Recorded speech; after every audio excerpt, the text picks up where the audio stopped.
असंभव, तू तो मरने वाला है। क्या?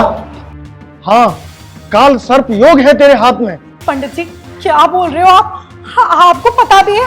हाँ, आप मेरे पति के बारे में बोल रहे हो ये सब? अरे मैं सही बोल रहा हूँ, इसके हाथ में काल सर्प योग है और इसे मरने से कोई नहीं बचा सकता। अभी अभी हमारी शादी हुई है और आप इतनी बुरी चीज बोल रहे हो। पंडित जी कोई तो उपाय होगा, प्रेम बोलो ना पंडित जी को। हाँ पंडित जी, कोई तो उपाय होगा। उपाय उपाय उपाय उपाय, एक उपाय है बेटा। पंडित जी कुछ भी हो हम करने के लिए तैयार हैं, आप बस बताइए हमें। पूजा करानी होगी। पंडित जी करवा लेंगे। मैं स्वयं करूंगा वो पूजा। सारी रात अघोर यज्ञ होगा। तुम 11,001 रुपए की रसीद कटवा करके और तुम जाओ बेटा, तुम्हें कुछ नहीं होने दूंगा मैं। तुम बस रसीद कटवा दो 11,000 की। बताइए पंडित जी कहाँ पर रसीद कटवानी है? रसीद हम स्वयं कटवा लेंगे। आप ऐसा करो 11,000 रुपए यहाँ पे दान करो और जाओ, और चिंता मत करना, मैं पूरी रात यज्ञ करूंगा, तुम्हें कुछ नहीं होने दूंगा। ठीक है पंडित जी। तुम पैसे रख के जाओ यहाँ। दे दो प्रेम, जल्दी दे दो। पंडित जी अच्छे से करिएगा आप उपाय, मेरे पति को कुछ होना नहीं चाहिए। चिंता मत करो, अब तुम्हारे पति की जान की जिम्मेवारी मेरे पास है। तुम जाओ, मैं सारी रात करूंगा। ओम।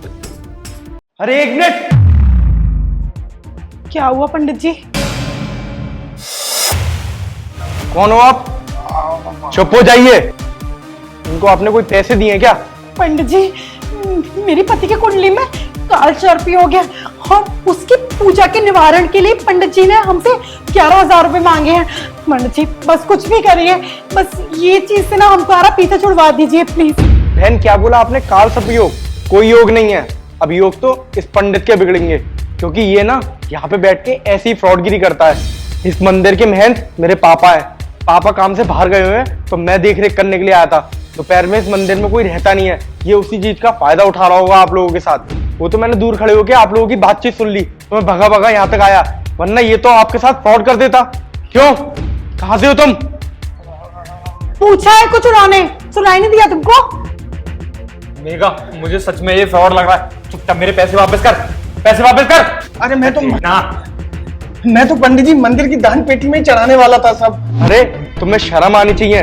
ये पंडितों का नाम तुम मिट्टी में मिला रहे हो। ये पंडितों की ड्रेस पहन के यहाँ पे बैठ के लोगों के साथ फ्रॉड कर रहे हो, उन्हें अंधविश्वास में ढकेल रहे हो तुम। शर्म आनी चाहिए आपको।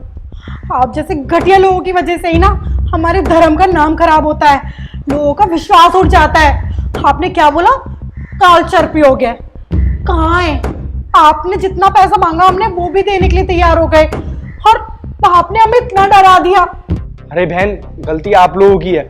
आप कहीं पे भी चले जाते हो और किसी को भी अपना हाथ दिखाने बैठ जाते हो और वो जो बोलता है आप उसे सच मान लेते हो।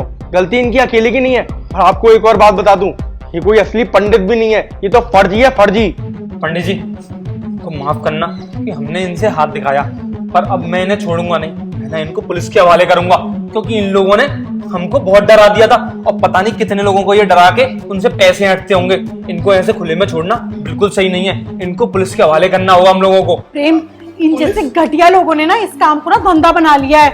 किसी के अगर सच में ये योग होगा ना तो वो इंसान तो तुम लोगों को देख के ना उसके ऊपर विश्वास भी नहीं करेगा।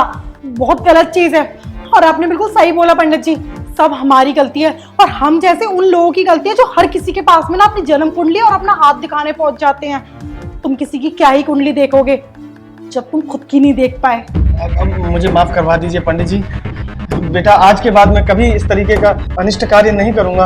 आज के बाद आप कर भी नहीं पाओगे, क्योंकि मैं तुम्हें अभी पुलिस के पास लेके जा रहा हूँ। चलो अब मेरे साथ।